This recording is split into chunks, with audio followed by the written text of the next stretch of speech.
Welcome to the HuntLeague podcast, where we share hunting stories from the field that help pave the way for others to follow. I've read the stories, I've watched all the videos, I've listened to hundreds and hundreds of podcasts, but I was experiencing it. This is your host, Jared Newman.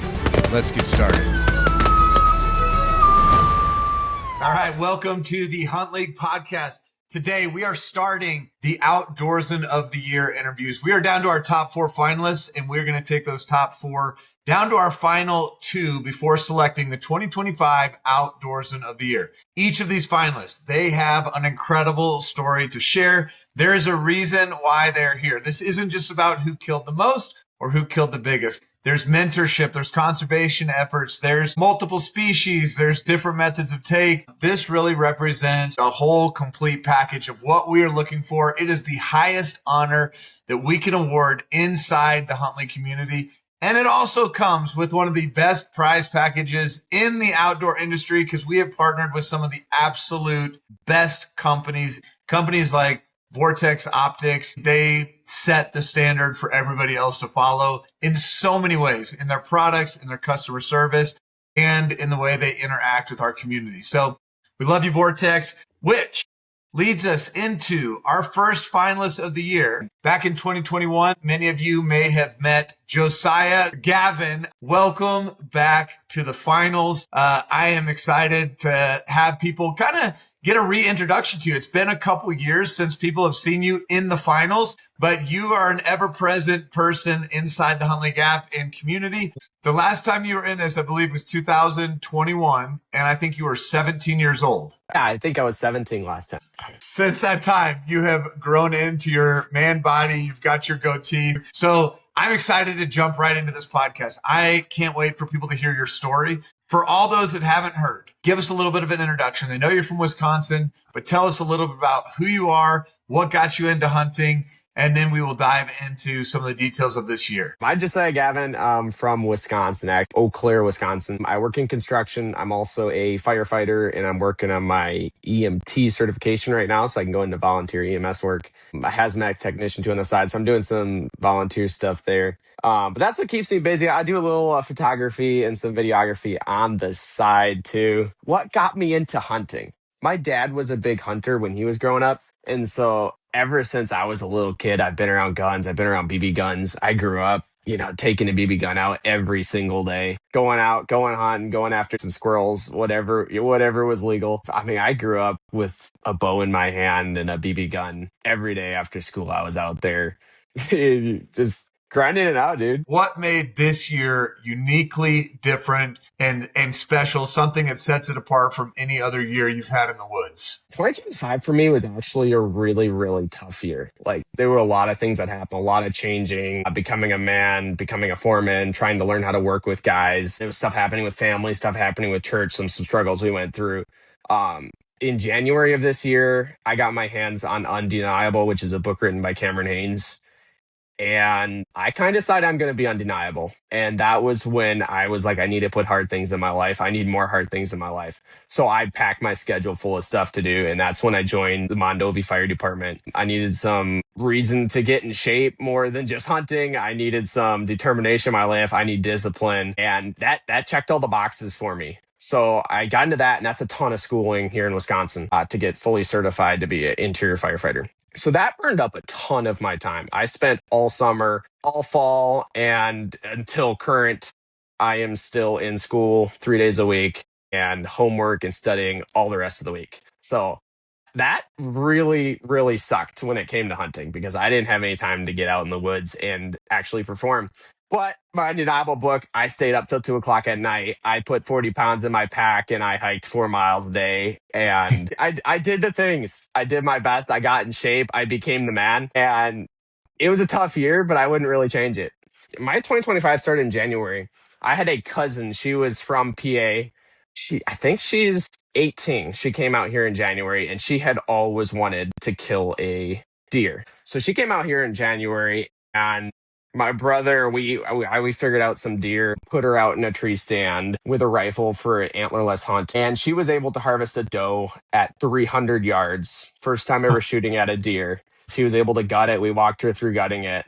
That was an amazing experience. We had probably 35 people standing around that deer while we were gutting it. I was there walking through what she should do with the knife, what the lungs were and livers. So that was a unique experience. Definitely a highlight of my year. My So turkey that, I mean, season. that's a good start to the year. I mean, that's January. All right. We That got was a a deer good down in start. January. That was the first few days of January. My turkey season was rough. Wisconsin turkey licenses are actually on a draw. I did not luck out and draw a turkey tag this year.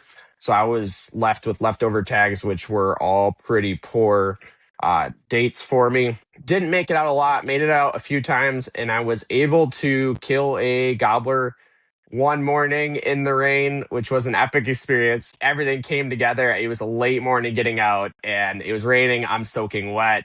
The birds are thundering off, which is a little bit rare around here. They're all pretty smart, and we don't get a lot of gobbling action.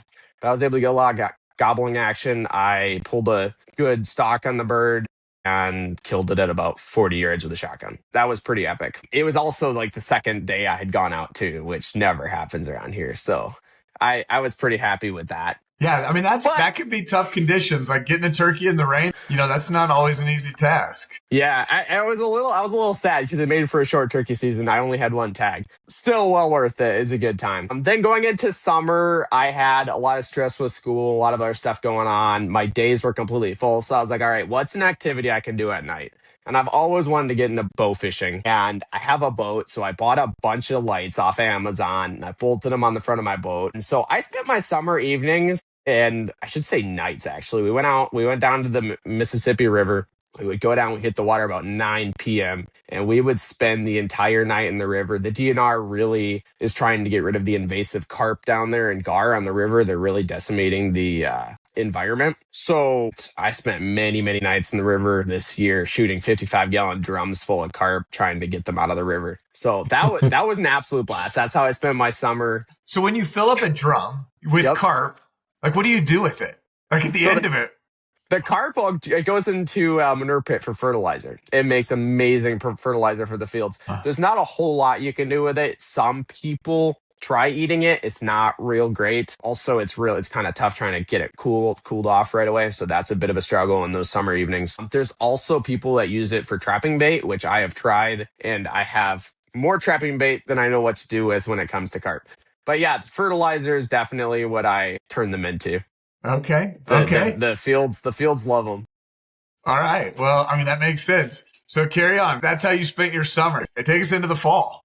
So I believe it was summer. One summer day, I was coming home from work and I pull into my driveway, park the truck. We got a shop. I pull up to the shop, park the truck, and Dad comes running out pretty excited. And I'm like, that's a little strange. He usually doesn't come out and say hi to me, as soon as I pull up. And he's waving a envelope for me. And I open the envelope and there's an elk tag in it. And I couldn't believe it. We lucked out and the four of us drew a group elk tag. We had 3 bull tags, 1 cow tag. And it was then when it all hit me. I was like, I know why I read that book this spring. I know why I've been carrying a pack, hiking up and down hills with packs. Well, I know I've been putting in the work. So yes, we ended up with 3 bull tags and a cow tag. And that's when the work started. All right, it's go time. You got a couple months to train. I wasn't expecting it to happen. So all of a sudden it hit me. I'm like, oh no, this is happening. We're all going to get to go out. I'm going to get to go elk hunting with my brothers and my dad. I was really surprised. I really hit the gym, really hit the working out, trying to get myself into shape, because coming from low altitude, going to high altitude is a whole nother level. I think that even like Jared, I watched Jared on the mountain and it's just unreal. I don't know how he does what he does.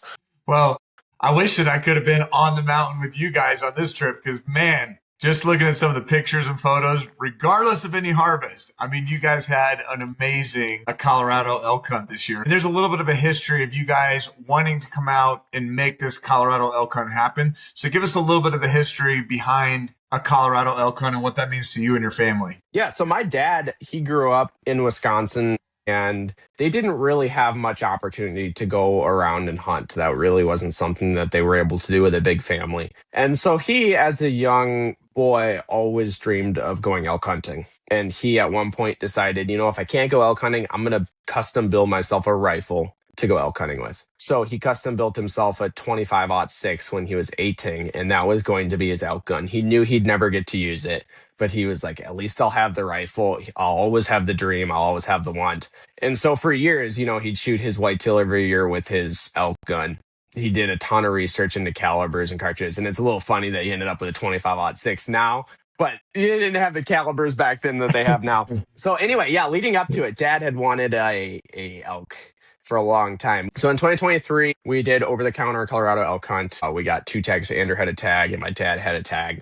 And we did not luck out. We got really, really close a number of times. I had cows. I was in the middle of a herd a few times. I had cows at like 4 yards. We had the full experience. We just didn't have a kill. We got to see some big elk. We got to have an amazing time, and we got to see how rugged the terrain was and how impossible elk hunting is. And it was leaving that week where I was like, there's no way anyone ever kills an elk. These things are impossible. So breaking into 2025, let's see. We drove out, my family actually drove out with a truck and a trailer. We had 2 UTVs and a 4-wheeler, and they drove out to Wyoming, stay with some friends. I flew into Denver 2 days later. So we rented an Airbnb in town, and we got to stay there, which was really, really nice, being able to lose some elevation every night, get some proper sleep, get some rehydration, some good food. Really, really helped. I had my mom and my sister were there too, so we were able to always come back home for warm meals, and I mean, just an epic time all around. And this is Colorado first elk season, so this is kind of early to mid-October.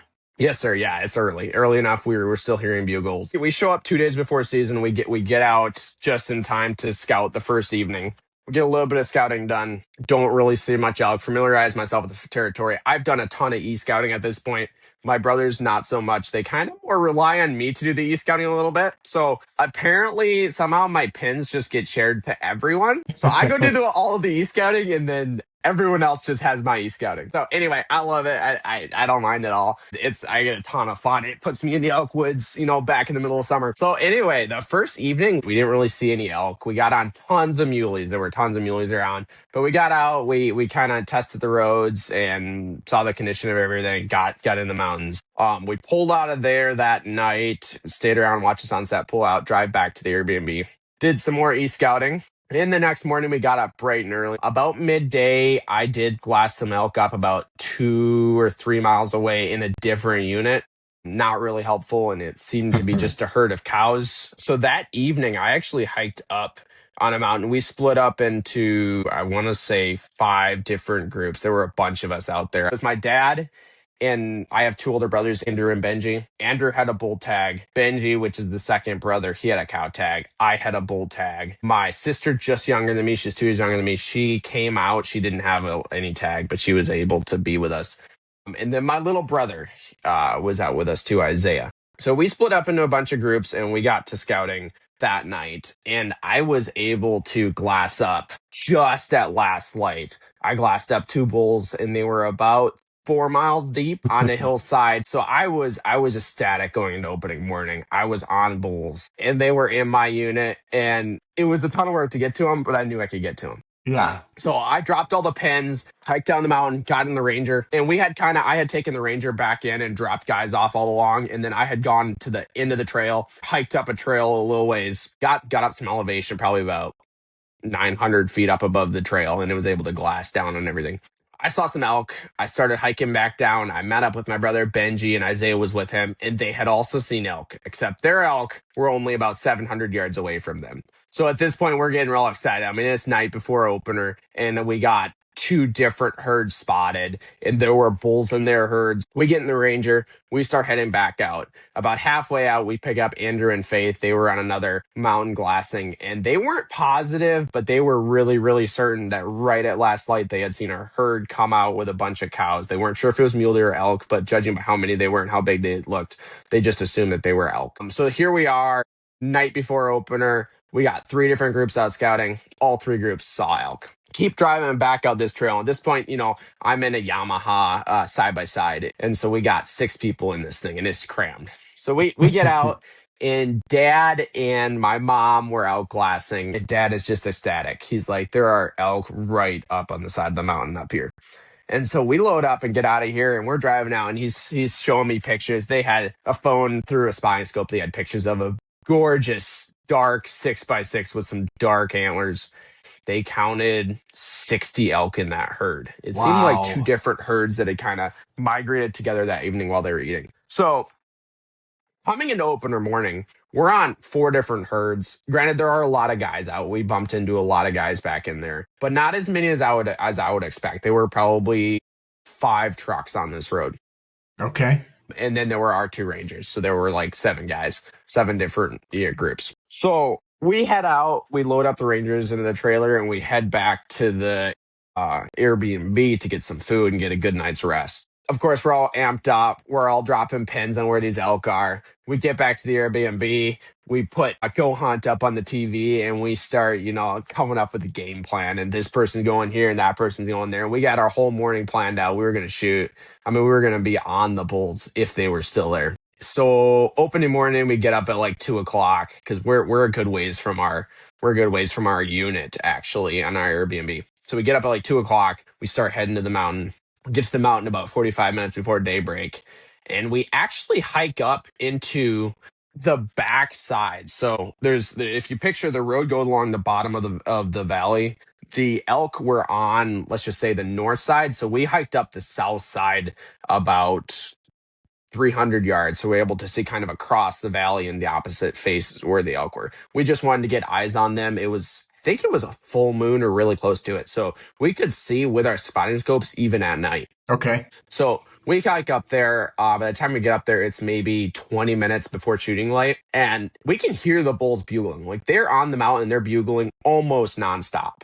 Which for me, I was surprised. I wasn't really expecting to hear any bugles. I did have my bugle tube. I was all practiced up and ready to go if I ever needed it, but I wasn't expecting to use it. So we get up there and we're sitting there as it comes into shooting light. We're still glassing these bulls because we're trying to figure out how to get up to them with thermals. I wasn't quite sure.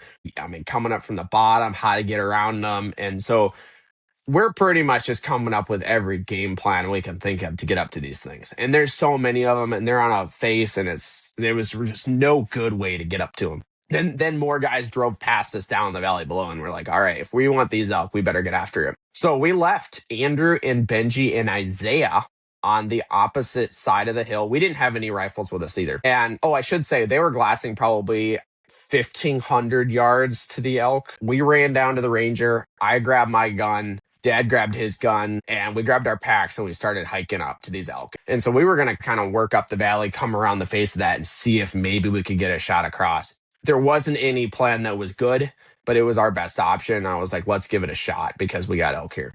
We start hiking. We make it 100 yards up the mountain and I turn around and look back by the ranger and there's another dude standing right next to our ranger in orange with his deer rifle staring at us like, what are you doing going after my elk? And I'm like, we're 100 yards ahead of him. We're first going up the mountain. And I'm like, let's just keep going. So we pushed it. I pushed hard. I was in the lead. I had trained for this. I worked out for this.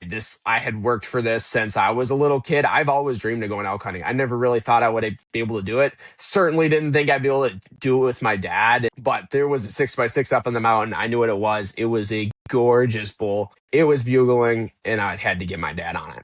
And so I start hiking up the mountain, and didn't take very long. We're out of breath. And so we stop, catch our breath, and keep going. Stop, catch our breath, keep going. And we got to cover probably 1,300 yards uphill with over 1,000 feet of vertical to get up to these elk. We just chip away at it. And eventually my dad's like, I can't go anymore. I don't know what it was that morning, but he was having a rough morning with his breathing and oxygen supply. So we had those little canisters of oxygen. So I pulled some oxygen on my pack and gave it to him. I'm like, here, get yourself some oxygen. You got to be able to shoot when we get up there. So he's on oxygen, kind of going up the mountain, on and off, going up. And we get about halfway up there and he's struggling to keep up. I can see he's beat. So I turn around, I grab his pack off his back. And I don't know quite why I had so much. We were expecting to spend the day up there. So our packs were probably 25 pounds apiece. And we had full water and meal. Well, I had a meal. Dad didn't. He doesn't really eat. Not that much. So it seems to me like he doesn't eat. I don't know. So anyway, I got 60 pounds in my back plus my rifle. I'm starting to head up towards these elk. So obviously I start getting wear down. Then I start slowing down. I can't keep up anymore. So I was like, all right, we got to drop these packs. We got to get after these elk. Because I had seen that other guy. I knew he was going to come up from below. Like there's it just like this Colorado public land, you're gonna have lots of guys on stuff. And I kind of had a gut feeling like he was gonna be there. And so I was like, we gotta get up here. And Dad's like, what are you rushing? Why are you rushing on? We gotta rush. I don't know why, but we gotta rush. I didn't even quite understand it myself. And so we drop the packs, and all of a sudden we start flying, we start cruising. And we're going carefully, and we're going through these rock slides, and we're in the middle of a rock slide, and Dad's just like, stop. Like I hear him, he's like, stop. And I'm like, oh no, we did not scare these things. And we had to have been at least 700 yards from these elk were, and they're still bugling. I can hear them. They're still out. It is daylight now for an hour, and they're still out and bugling. And I look up above us, and there's 4 cows up above us. There's 1 calf, 3 cows. And I'm like, oh, there's no way we can keep going. These things are dead in our path. We can't get around them without them blowing. I don't know how they haven't blown yet. And so we stop and we sit there. How far were they? 70 yards. Oh, like okay. We worked right into their territory. Yeah. Wow. We were right in their faces. I was like, they're going to blow any second. We weren't trying to be particularly quiet. We were more trying to not be seen than thinking about being quiet. And so we're in the middle of a rock slide, and there's elk. They haven't seen us yet. They're feeding up above us. I was belly crawling. He was kind of crouched down crawling. Go from one rock to the next rock whenever they put their head down. We make it into the next timber because there's strips of timber, and then there's strips of like rock slides in between. Yep. We make it into the timber, and we lose all sight of these elk. And so we sit there for probably 15 minutes. I'm like, we got to keep going. These elk they aren't going to stay out there all day. So we start pushing it, and we start hitting it, and we're climbing. And we pop over one ridge, and we're starting to work our way. We're almost to the same level as these elk, and we're starting to work our way right to get around so we can see them. And I pop over the top of one ridge, and I'm still probably 600 yards from this herd. And I see this elk out in the top bugling. I'm like, all right, let's go. Like, it just got me fired up. I'm like, we got to get there. It's daylight. These elk are going to stay out there. They're literally bugling during rifle season. We got to get over there. And so we start closing distance. We're at 700 yards, and we go get a little closer and keep stalking. And then he's like 620, and they keep stalking. He's like 550, and I keep stalking. And he disappears, and there's more elk milling around out there. And I see another bull, and I get on him. I'm trying to see if he's legal. I can't really see. There's brush in my way. And I'm like, all right, we got to get to this next ridge. And we're about 15 yards to the top of that last ridge, and there's a gunshot right below us. And there's another gunshot right below us. And I freeze. I'm like, there's no way I gain 1,000 feet elevation. I just ran up this mountain to have someone else blow my chance, my one and only chance. That was literally a miracle at an elk. And I didn't really care. I wasn't going to shoot an elk. I was there for my dad. I had to get my dad an elk. This is my dad's dream. There's a gorgeous 6x6 in the mountain. We got to kill this thing.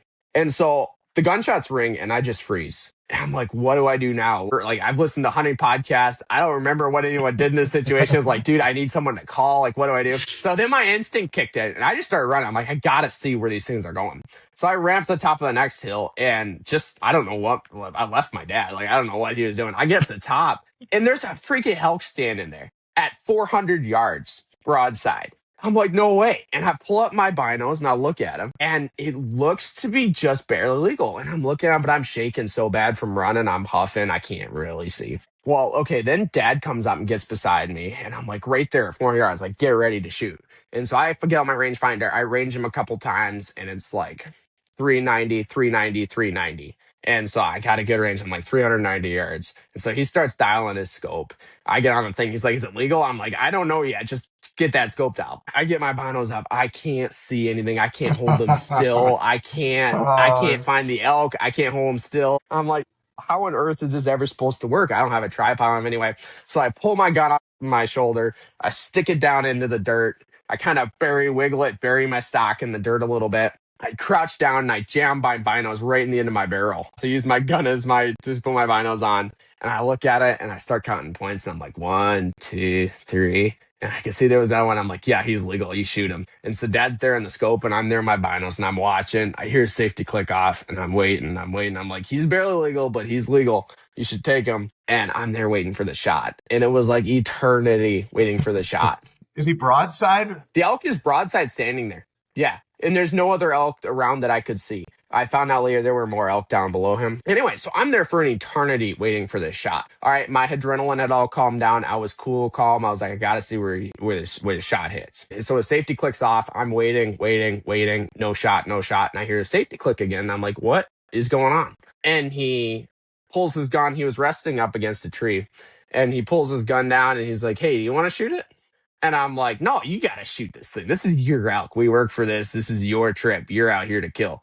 And he's like, I want that 6x6. And I'm like, it's your elk. You should shoot it. You always told me to shoot the first legal bull. He's like, you should shoot it. You should shoot it.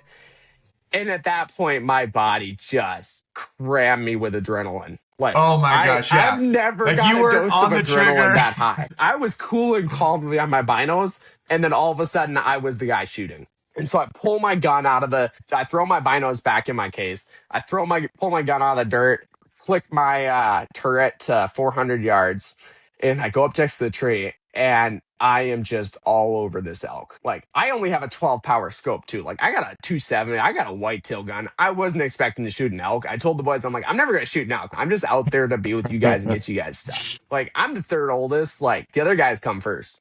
And I'm like, dude, I should have bought a better scope. I got a 12 power scope. I'm trying to shoot an elk at 400 yards. This is just not going to work very well.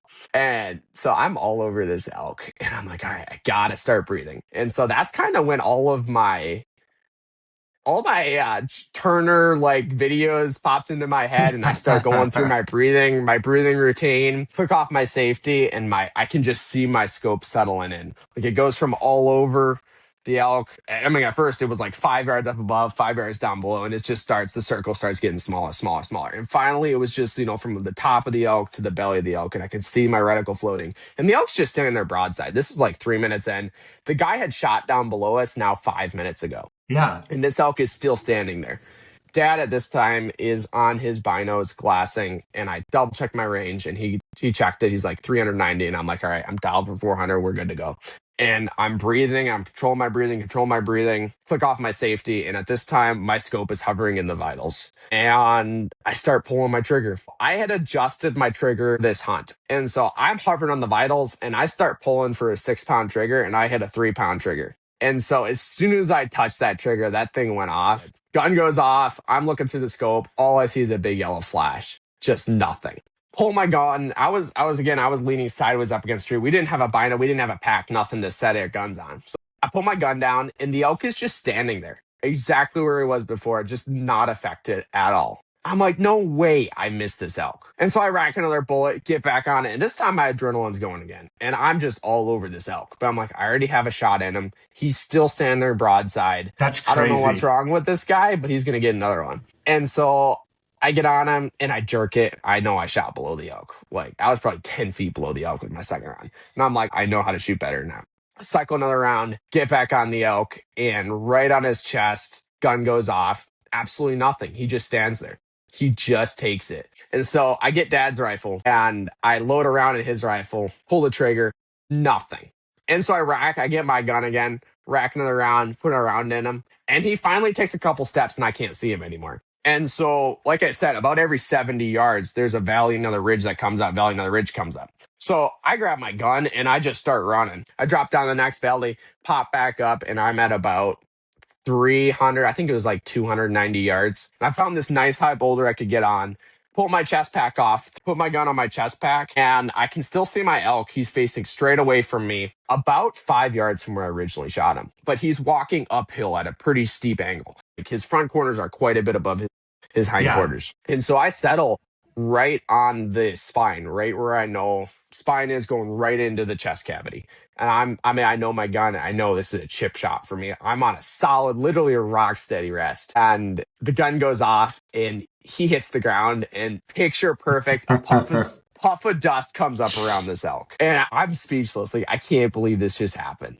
I wasn't supposed to shoot an elk on this trip. I wasn't supposed to be the first person to shoot an elk. This wasn't supposed to be my elk. This is Dad's elk. What on earth am I doing, and how on earth are we going to get this thing off the mountain? We're 1,000 yards above the ranger. We're 1,500 yards from the ranger. What in the world did I get myself into? I can't believe it. Like, I literally was speechless. And I may or may not have shed a few tears. And Dad comes up And we had a moment. I couldn't believe it came together. I've listened to hundreds and hundreds of podcasts. I've heard the stories, I've read the stories, I've watched all the videos I can get my hands on. But here I was experiencing it. I couldn't believe it.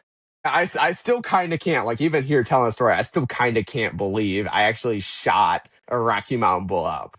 And so we take a couple pictures, say a prayer, and I mean, I was speechless the whole time. So I wrap my tag around the bull, and the guy comes up from below me. And I'm like, dude, I hope this guy doesn't say I shot his bull, because I really badly want this thing. Like, this is my bull. I got a tag on it now.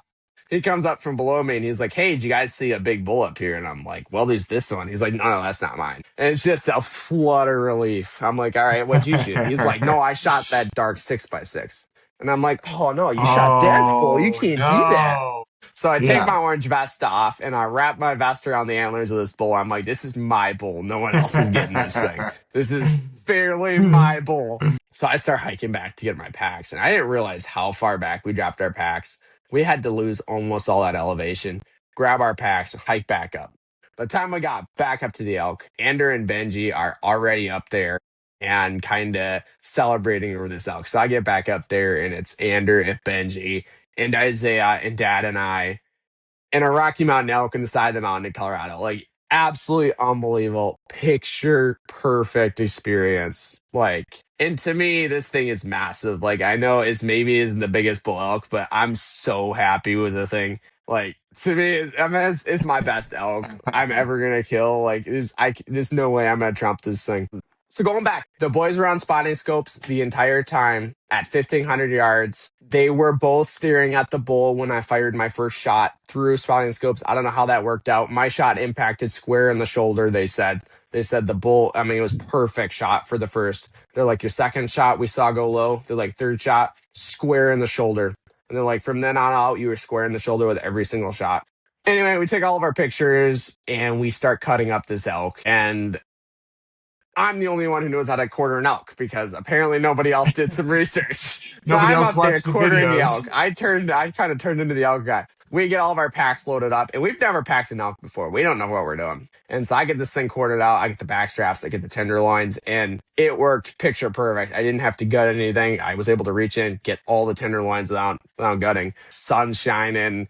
It's 10 o'clock in the morning, and we got our elk quartered up and in packs ready to go. I hadn't really lifted a hind quarter by myself. I had enough guys I was able to help around. And so I went to go pick up. I was going to take a hind quarter. Benji took a hind quarter. And then I think Andrew and Dad took front quarters. And then Isaiah took the backstrap tenderloin. So we were able to get it all off in one trip, which is really nice. Wow. I couldn't believe how heavy the thing was. I did not train hard enough for this. I had no idea how heavy those were. And so we got back down to the Ranger and took the pack off. I thought I was going to float into space. Like, I could not believe how light I felt after taking off that pack. And at this point, we had text Mom and we're like, hey, go buy some coolers. Because we didn't buy coolers. We weren't expecting to kill an elk. What do we need coolers for? And so Mom buys some dry ice, she buys some real ice, and she buys 3 giant Coleman coolers, get my meat all loaded up in the truck. And we still had half the day left. And I'm like, let's go kill another elk. And the rest of the guys are just beat. Like, Yeah. they were You've been beat. up They since were done. 2 a.m. You hiked up. You had the adrenaline highs and lows. That'll wear you out. No kidding. It's a whole different level than hunting around here. So day 2, not a whole lot of luck. Day 3, did some more hiking, and we ran into probably 24 vehicles at the end of the trail, plus guys everywhere. At this point, I don't have a gun, so I'm hiking. I'm trying to find the other guy's elk. We're splitting up as best we can. I was hunting with Andrew, and then Dad and Benji. Benji had a cow tag. They were hunting down below. I think this was our last night, and Andrew and I are up on top of the plateau. Dad and Benji and Isaiah are down below. I can kind of see from up on top. Andrew and I split up so we can cover more ground. And I got set up for probably 45 minutes and I hear a gunshot go off. And I'm like, dude, that's close. It's got to be Andrew or Dad. And I hear another one. I mean, it's just like 1, 2, just like one right after the other. Yeah. I'm like, well, it can't be one of them. Neither of them have semi-automatic. They're both shooting bolt action. Who's out here with a semi-automatic? My phone dings with a message and it's like, all right, come to the Ranger. I'm like, no way. He shot an elk. Get back to the Ranger. He's like, all right, Dad shot an elk. I'm like, what? Dad shot an elk? We go barreling over to where they're at. It was probably 10 minutes to get over there.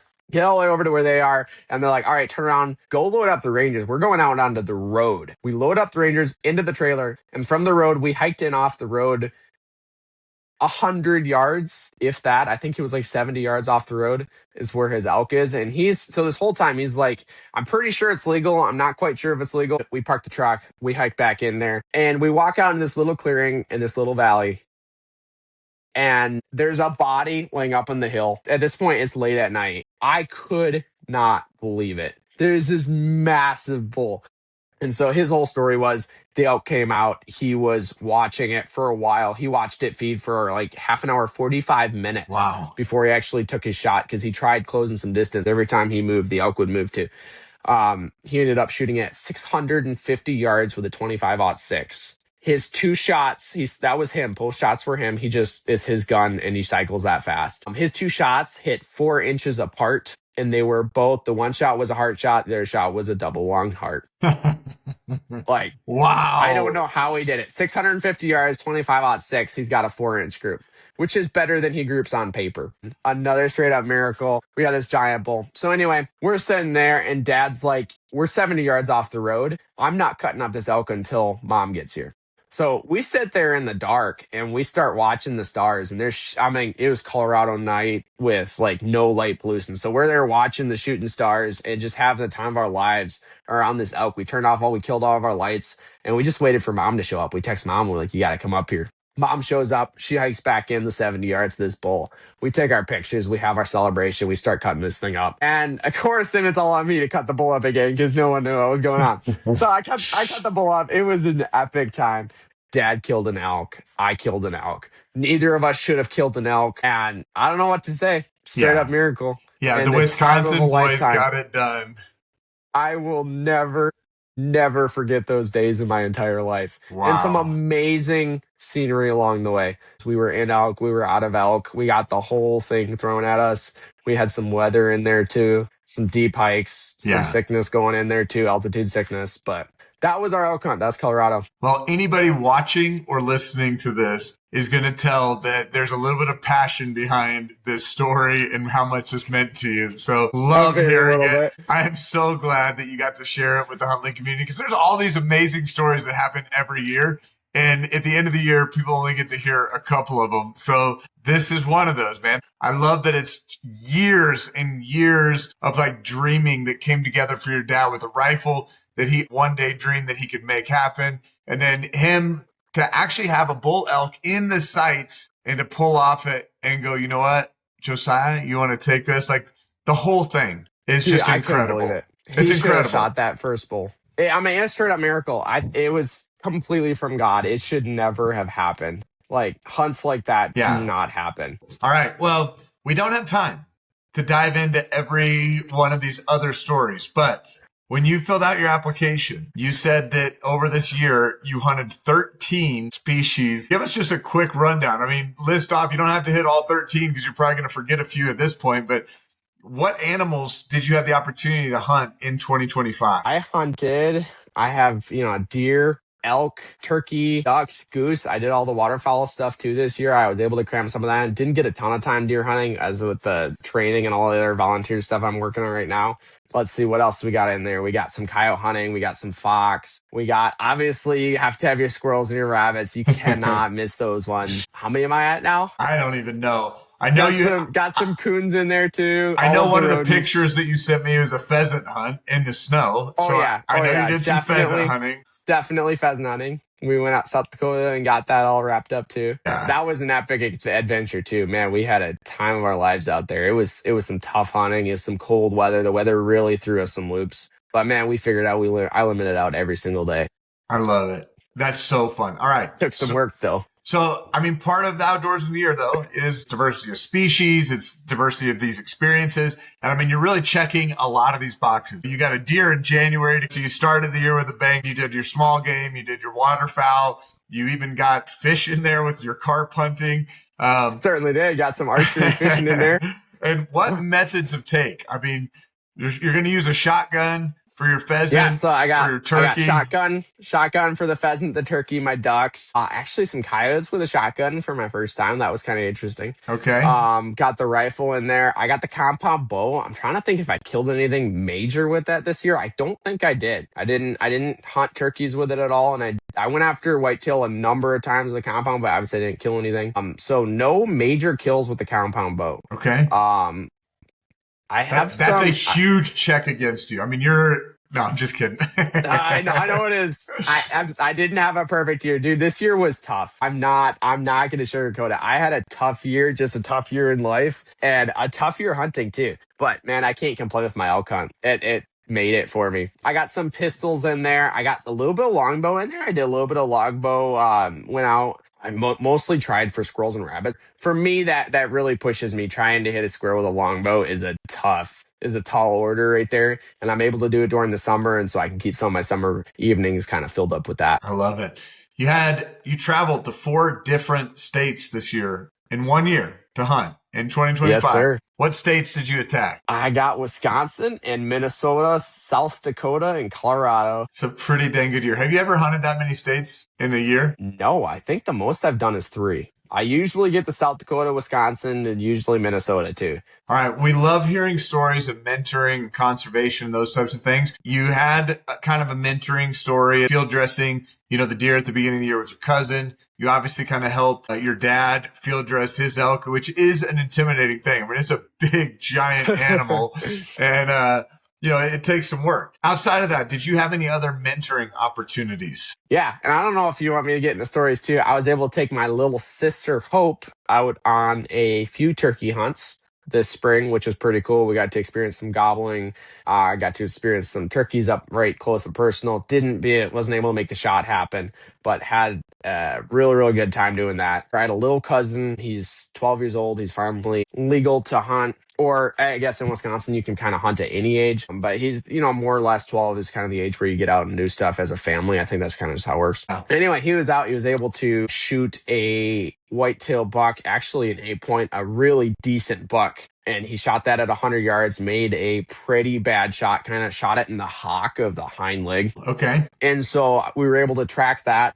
And I was up in front leading that tracking job, and we were able to put a second shot into him. But so that's a mixture of a sad story, and it was a good story. I mean, teaching a young boy, life and how fragile it can be sometimes and how difficult hunting can be. I mean, it was the highs and the lows. We didn't think we were going to get this deer. It was down to tracking, and then we ended up doing loops, like 100-yard loops, looking for specks of blood. We tracked 300 yards, or 400, through 3 different people's properties of a deer that I didn't know where it was shot. And I come up on this thing, and it's literally shot in like the hock of the back leg. And I tracked it that far. I mean, highs and lows all packed into one hunt with a young guy. It was a ton of fun for me. I introduced a half a dozen guys to bow fishing this year, and we just had the time of our lives out in the boat in the middle of the night. See, Josiah, I know you keep talking about how tough this year was, but you really put in a lot of work. Like when people just hear the collection of your stories, it's like, yeah, but it wasn't this or wasn't that, because you're comparing it to something in your head. But the amount of time, knowing too how hard you're working with school, firefighting, EMT, construction, like all the other responsibilities, you're active in your church, like all of those things, and you still got this much time in. You went to 4 states. You got to put in the work. You got to stay up till those 2:00 mornings. You got to be undeniable. And anyone, shout out to Cam Hanes in that book. If you haven't listened to that book, if you haven't read that book, go out there right now, read Undeniable, get it on Audible, and just, dude, be undeniable. Like, that's my goal for this year, to be undeniable, and I'm doing my best to be undeniable. And if you don't know what that means, you got to go read the book and figure it out. Go read the book and figure it out. So let's just see if this Outdoorsman of the Year prize is just like undeniable. The rest of the guys out there had quite a year. I mean, it wasn't just a year for me. You got Cody, you got Monzi. Those guys out there. Yeah. They really went after it hard this year. It's going to be a tough competition. It's going to be a tough one. Now, tell me a little bit about, did you have any opportunities to do conservation work, kind of independent of mentoring? Like, I know you can kind of lump those two in, and I do believe like mentoring is conservation. Are you a part of any conservation organizations? I think that's important to a lot of folks. Yeah, definitely. I do. Obviously, part of RMEF, part of Ducks Unlimited. I'm a big believer in that stuff. Ducks Unlimited has done a lot for us around here. I know Rocky Mountain Foundation's done a lot out west. I really appreciate what those guys do. I was able to do some stuff. Yeah, I got some skid loaders here because of the construction business. I'm able to use those. I'm able to use some forestry heads. So I was able to do some stuff around here with utilizing some equipment and making some things happen and changing some territory. And then also with the fire service, I was able to help the DNR doing some prescribed burns and some stuff like that, which is a really cool opportunity to get Yeah. out there, work with the game wardens, make some country better, burn some grass off, do it safely, teach some guys, and get people, community people out in the woods and teach them how fire works and how how the land needs the fire to keep producing and to be at its maximum potential. Yeah. Okay. You've been actively hunting for a lot of years. You know, you didn't come into 2025 as a newbie, as a rookie. Like, you have some experience, but I still believe no matter what, every time we go to the woods, we have the opportunity to learn. What are some of the lessons that you feel like you learned and walked away with from 2025? That's a tough one. I learned a lot this year. I learned a lot hunting related too, even though I didn't spend all much time.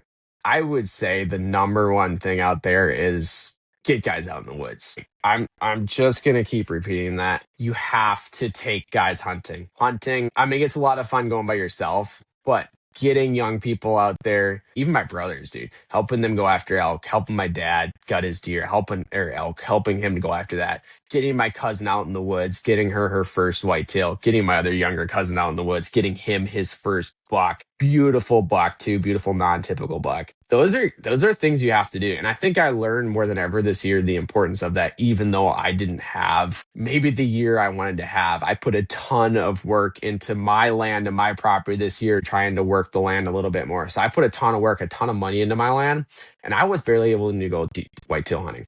So that was unfortunate, but I was able to take guys out, and I had other guys find success on the land I worked. And I would say number one thing, take guys, get them in the woods, introduce them to the sport, teach them ethics, teach them life and the fragility of life and how that cycle works and how hunting is important. And I get that question too all the time now. You got to know how to answer these questions.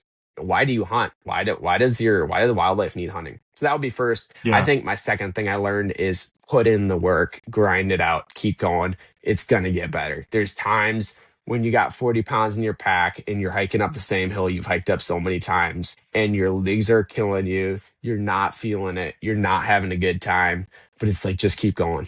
Be undeniable. And like I said, going back to that book influenced me this year. You got to be undeniable. Put in the work, hit the trails, go around, hit the gym, put in the work, become the man you want to become. Yeah. Like, now's the time to do it. If you're not becoming, you can't stand still. You're going forward or you're going backward. Yeah. Become the man you want to become. Now, occasionally I hear this like little hints of, I didn't have the year I wanted, or there was little disappointments. What would be kind of the thing that you would frame and say, this was kind of, I know we've talked about the highlights, but what's like a disappointment that you wrestle with looking back at 2025? What didn't meet your expectations or your hopes? Where did it fall short? This was Andrew's second year going out to hunt elk. And so I really wanted to get him an elk. I had done the e-scouting.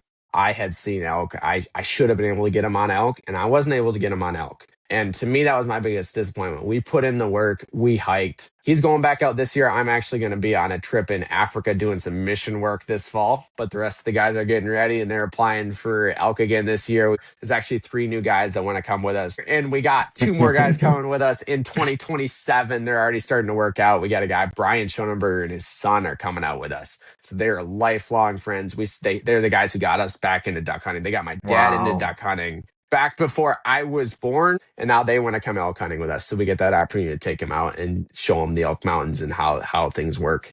So I think that's my biggest disappointment. I wasn't able to get Andrew on an elk, and I really wanted to do that. When you look at this year and you think about the word success, obviously you were successful harvesting this bull elk, but just pulling the trigger and getting an animal down isn't always the definition of success. So when you look at the year, we talked about your disappointments.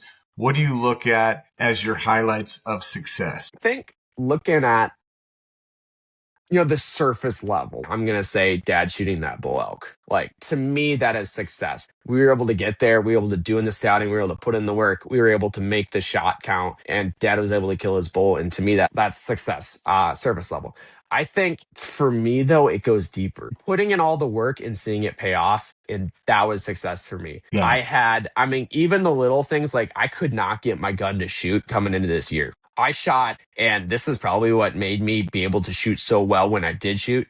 I shot probably 600 rounds. I do my own custom loading for my rounds and stuff like that. I could not figure out a load and a Wow. recipe that worked. So I shot almost 600 times with my rifle trying to get my rifle to shoot. And it was really discouraging. I could not get this thing to shoot. And I didn't have a load worked up until a week before we left. Wow. So that's how close it came. I'm a week away from going elk hunting, and I don't have a load that works, which means I can't sight in my gun. I can't set up my turret.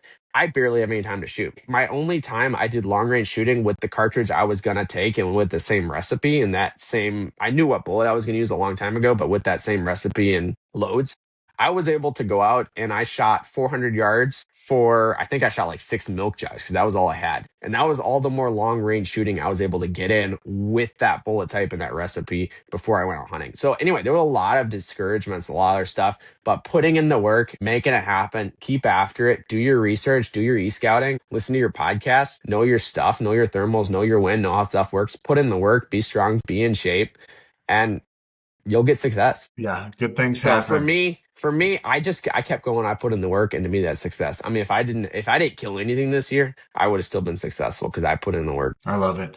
Well, what is this Outdoorsman of the Year? What does it mean to you? That's kind of a deep question, honestly. It means a lot to me. I think I can say I've been a part of HuntLeague for many years now. Pretty much the beginning. I was here from the start. I've been dedicated user. I'm right up on top of the leaderboard, and I shouldn't be, but somehow I am. I'm Well, a dude from the Midwest. you had a couple years there where you were logging 100 hunts a year, so that's why. I put in the work. Yeah. I did put in the time, and that probably helped with that. And I'm very blessed. I was able to get out hunting a lot. Not so much now that I'm running crews and stuff like that. It would mean a lot to me. I was a finalist at one point, and unfortunately, I didn't quite make the cut against some of the guys I was working with. We had Grayson McBride and Garrett Weaver were both on, and Wyatt Blow. It was an epic time. I had some great interviews, but my year wasn't quite good enough. And for me, it would mean a lot. It's been a tough year. It's been a rough year. I've been through a lot. I spent a lot of time doing training. I spent a lot of time doing stuff other than hunting. And to come out as just a dude from the Midwest that doesn't really know anything, killing 2 elk, getting guys out in the woods, getting guys on the water, getting guys after ducks, getting guys after coyotes, it would mean a lot to me. And I don't have an elk gun. I'm shooting a 270, so I really need the gun too. Like, no excuses here. Like, I'm just gonna be honest. I love it. I love it. Well, Josiah, I'm just going to say congratulations on the year you had. I know it's undeniable, the word that you've used in the Cameron Haynes thing, man, that you put in the work, and what a fun story. I'm so glad that you were able to share it here with us on the HuntLeague podcast, but also in the midst of this Outdoorsman of the Year competition. I'm excited for the judges to listen in, to read your application, and hear firsthand from you. Your passion is going to translate right through. They're going to hear it. They're going to see it. And I'm excited for them to get a better glimpse of who this Josiah Gawin is from Wisconsin. And man, it's undeniable. You had an incredible 2025. Thanks a lot, man. Thanks a lot, Jared. I really appreciate the opportunity to be here, to share my story, share my experience. And thanks for what you've done for the hunting community and getting guys together. Really, really appreciate it. You put a lot of work into this. You put a lot of work into me. You actually introduced me to elk hunting too back in 2023, was it? Yeah. So really, really, really appreciate you in my life and what you've done for me. Appreciate it. I love it, brother. All right. Well, good luck as this competition kind of comes to a close. You're the first of 4 stories that are going to be shared for this 2025. So congrats on being a finalist, and we'll see how this thing shakes out. So if you're listening to this podcast, stay tuned.